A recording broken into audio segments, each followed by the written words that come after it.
యెహోవా యందు భయభక్తులు కలిగి కుటుంబాన్ని కట్టుకోవాలట. ఏం చేయాలి? కుటుంబాన్ని కట్టుకోవాలి. మరి స్త్రీ భార్య కలిగినటువంటి పొజిషన్ కలిగిన ఆవిడ ఏం చేయాలి? భర్తకు లోబడాలి, జ్ఞానంతో కుటుంబాన్ని కట్టుకోవాలి. ఎలా కట్టుకోవాలి?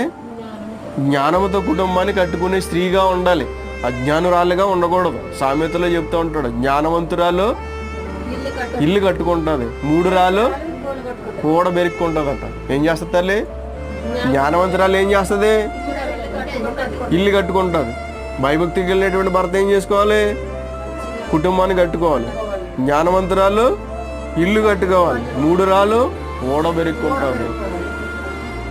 స్త్రీ ధర్మాన్ని నిర్వర్తించాలి, భర్త ధర్మాన్ని నిర్వర్తించుగా ఉండాలి. జ్ఞానాన్ని ఉపయోగించాలి కుటుంబంలో. ఏం కావాలి? స్త్రీ జ్ఞానమును ఉపయోగించుకోవాలి. నా భర్త భయభక్తులు కలిగి దేవుడితో నడుస్తూ ఉన్నాడా? మరి నువ్వు